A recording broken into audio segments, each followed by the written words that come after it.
नमस्कार, news for nation देख रहे हैं आप और मैं हूं आपके साथ साक्षी झा।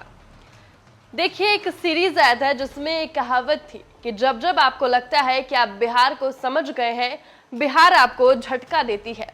कुछ ऐसे ही है हमारे बिहार के मुख्यमंत्री नीतीश कुमार। जब जब लोगों को लगता है कि अब नीतीश कुमार इस पार्टी में टिकने वाले हैं, तो नीतीश कुमार फिर से झटका दे देते हैं। कभी कभी तो अपने सहयोगी दल को ही झटका दे देते हैं।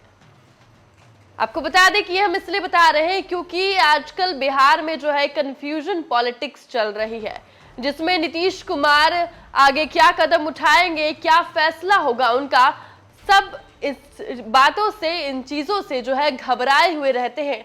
अगर बात कर ले विपक्ष की और उनके सहयोगी दलों की भी, तो वो खुद घबराई हुई रहती है कि नीतीश कुमार अगला कदम क्या उठा लेंगे।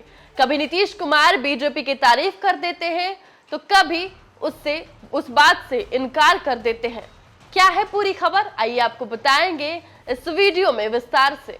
चुनावी मूड में आए बिहार में कंफ्यूजन पॉलिटिक्स का एक साम्राज्य बसाया जा रहा है। इस किरदार के दो बड़े शख्सियत बड़ी तल्लीनता से इस कंफ्यूजन पॉलिटिक्स का खेल भी खेल रहे हैं। मकसद ये है कि जनता के बीच एक भ्रम की स्थिति बनाए रखी जाए। ये तब हो रहा है जब देश लोकसभा चुनाव 2024 के मुहाने पर खड़ा है और सत्ता के खिलाफ विपक्षी की गोलबंदी के आधार रखे जा रहे हैं। इस खास समय में जहां चुनावी मुद्दे या एजेंट सेट किए जाते हैं, वहां फिलवक्त कंफ्यूजन पॉलिटिक्स को धार दी जा रही है। इस धार को तेज करने में मुख्यमंत्री नीतीश कुमार और भाजपा के प्रदेश अध्यक्ष सम्राट चौधरी लगे हुए हैं। बता दें, बिहार की राजनीति में ऐसे कई मोड़ आए जहां नीतीश कुमार ने खुद को अलग अंदाज में दिखाकर भ्रम की स्थिति पैदा कर दी। आइए आपको बताते हैं कि नीतीश ने कब कब लोगों को बड़े जबरदस्त तरीके से चौंकाया। आपको याद होगा कि जब महात्मा गांधी सेंट्रल यूनिवर्सिटी का दीक्षांत समारोह चल रहा था, इस समारोह में नीतीश कुमार ने कांग्रेस नेता मनमोहन सिंह की पूर्ववर्ती सरकार की जमकर आलोचना की। इस दौरान उन्होंने यहां तक कह दिया कि वो जब तक जिंदा है तब तक भाजपा नेताओं से दोस्ती बनी रहेगी। नीतीश के शब्द ये थे कि ये जितने लोग हैं सब साथी हैं। इस दौरान उन्होंने कहा कि जब तक जिंदा है तब तक भाजपा नेताओं से हमारी दोस्ती रहेगी। G20 शिखर सम्मेलन और नीतीश कुमार अपने G20 में आए नेताओं के लिए नई दिल्ली में राष्ट्रपति द्रौपदी मुर्मू की तरफ से रात्रि भोजन आयोजित किया गया था। बिहार के मुख्यमंत्री नीतीश कुमार जो नए संसद भवन के उद्घाटन में नहीं गए थे, वो इस भोज में शामिल हुए और प्रधानमंत्री नरेंद्र मोदी से भी मिले। भाव भी इतना दोस्ताना कि जैसे कटुता के लिए कोई जगह ही ना हो। प्रधानमंत्री नरेंद्र मोदी ने भी उनका काफी गर्मजोशी से स्वागत किया और नीतीश कुमार की अमेरिकी राष्ट्रपति जो बाइडेन से मुलाकात भी करवाई। और आपको बता दें कि तीसरा, जब पंडित दीनदयाल जयंती समारोह के दौरान जब संघ पर लगातार हमला करने वाले वे नीतीश कुमार कहा करते थे कि मिट्टी में मिल जाएंगे, भाजपा में नहीं जाएंगे, वो अचानक पंडित दीनदयाल उपाध्याय की जयंती मनाने चले गए। हैरत की बात यह है कि वो साथ में तेजस्वी यादव को भी ले गए। इसके लिए नीतीश कुमार ने हरियाणा में चौधरी देवीलाल की जयंती पर आयोजित समारोह को भी साइड कर दिया। नीतीश कुमार के समय समय पर बदले स्वांग ने न केवल जनता को बल्कि भाजपा के शीर्ष नेताओं को भी कंफ्यूज कर दिया है। इस कंफ्यूजन का हर्ष ये है कि भाजपा के प्रदेश अध्यक्ष सम्राट चौधरी और बिहार विधानसभा में नेता प्रतिपक्ष विजय सिन्हा भी नीतीश कुमार के इस बदले व्यवहार का स्वागत करते नजर आए। भाजपा के बिहार अध्यक्ष सम्राट चौधरी ने सीएम नीतीश कुमार के बयान को सकारात्मक लेते कहा कि कोई भी दोस्ती व्यक्तिगत होती है।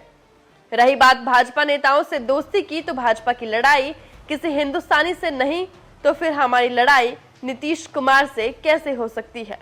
भाजपा एक सिद्धांत से चलने वाली पार्टी है। हम लोगों के सिद्धांत में किसी से व्यक्तिगत लड़ाई की बात है ही नहीं। इस देश में रहने वाले सभी लोग हमारे अपने हैं और मित्र हैं। वहीं बिहार विधानसभा में नेता प्रतिपक्ष विजय सिन्हा ने कहा कि मुख्यमंत्री नीतीश कुमार को ये तो एहसास हुआ कि भाजपा ने उसको शून्य से शिखर तक पहुंचाया।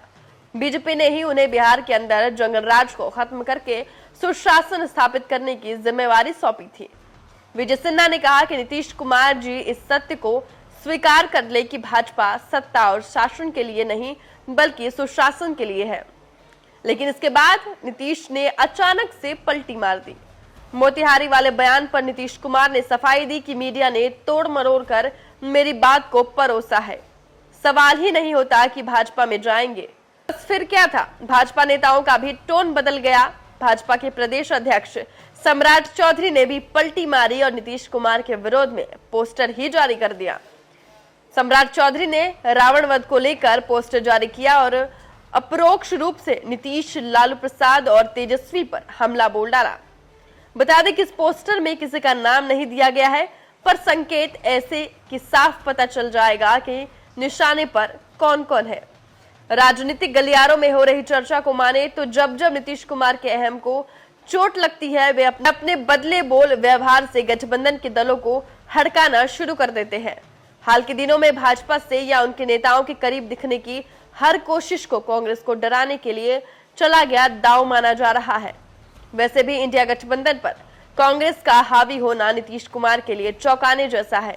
राजनीतिक गलियारों में यह भी कहा जा रहा है कि जिस गठबंधन को आधार नीतीश कुमार ने दिया, उसी में उन्हें दरकिनार करने जैसी हरकत ने नीतीश कुमार को कंफ्यूजन का दांव खेलने को मजबूर कर दिया है। तो समय समय पर अपने बयान और पार्टी बदलने वाले में जाने जाते हैं नीतीश कुमार, और जिस वजह से जो है बिहार में कंफ्यूजन पॉलिटिक्स चल रही है।